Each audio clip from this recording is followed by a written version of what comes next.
I've never gotten the opportunity to go to Europe before in general, and I've always been really interested in Italian culture. I chose this Maymester because I had Ben Soda as my FYE teacher, and I loved his class, and he inspired me to go on this trip. I chose to travel abroad to Italy because I never got the study abroad experience in undergrad, and I've always wanted to do that. I've always wanted to get out of the United States and see the world, and Italy has most definitely been on the top of my list. The biggest thing that pushed me to do this was my grandmother always wanted to go to Italy, but she passed away in January, so she told me to go so that way I could go for her and kind of live my dream through her. Part of why I chose Coastal was because I wanted the opportunity to study abroad. And normally for musical theater programs, you don't get that option. And being able to do a Maymester or even a semester in my major here in Italy was amazing. And so I wanted to take the first opportunity I could to come here.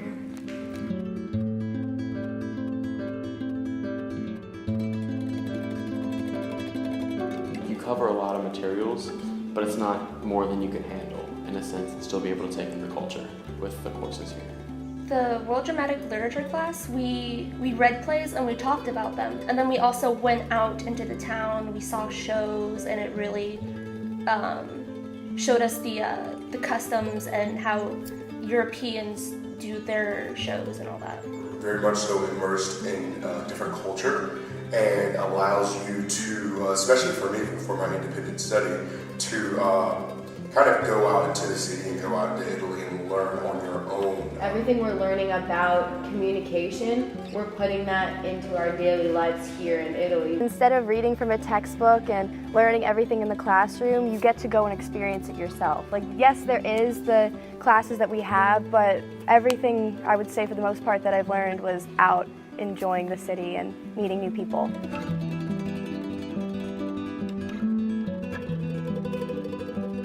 First can be stressful because you don't speak the language.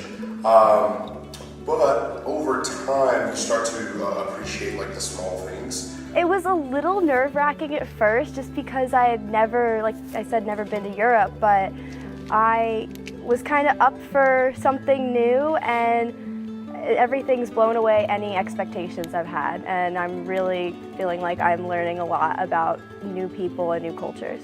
This is my first time traveling abroad, so I was very nervous.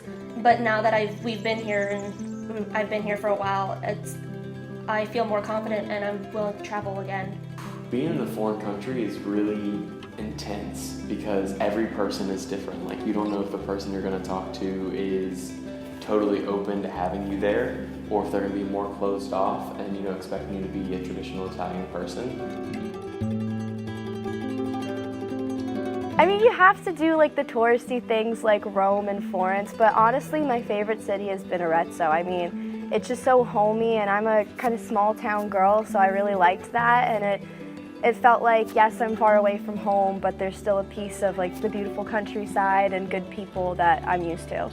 I highly recommend going to Orvieto. It was beautiful. It's a nice, quiet town. My favorite city would have to be Florence. I just love the hustle and bustle of Florence, and where we stayed, we were right there in the middle of the city, so I really enjoyed that, and it was cool because there seemed to be a lot of other Americans and a lot of other study abroad programs going on at the same time. We just did a day trip to Venice, which is a lot, but definitely I would go there. It's absolutely incredible. We didn't go to any museums or churches or anything, we just walked around, and it was breathtaking.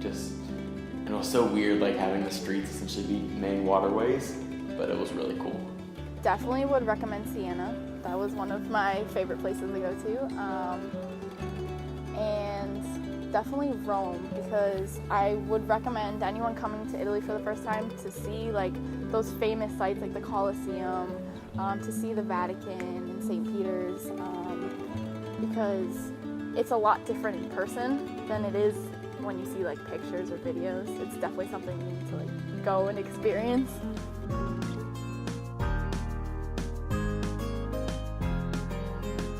When I got lost in Rome for a little bit by myself, it was scary at first, but then kind of once I realized, you know what, I know what the hotel is, I know where to go, just make it work. And then since then, I have not been afraid to go off by myself. Just getting to know the people on this trip, I feel like we've all become a big family. We had to go to the tip top of the building, and I was terrified because I'm afraid of heights and small spaces, and this area or this building had both of those things.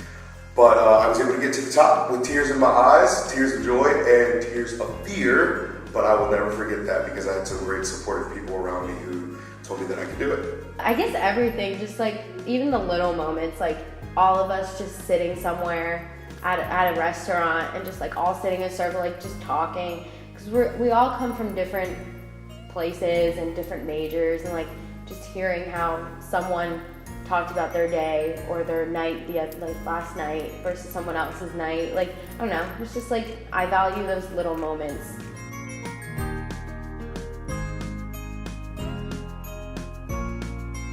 From the physical standpoint, there are hills. They do not build around the hills. You incorporate the hills in your walking style, and if your calves are not ready, you will know. So be ready, but ultimately just come with an open mind. Be ready to do anything, and when you see that hill, just know you can climb it. Just be in the moment. Be as Italian or as German or wherever you're going, just be as much of that culture as you can. I would say don't be afraid. It can be scary, but definitely don't be afraid to go out of your comfort zone and to take chances and to do things that you wouldn't normally do. Just say yes as much as you possibly can and you'll have a great time.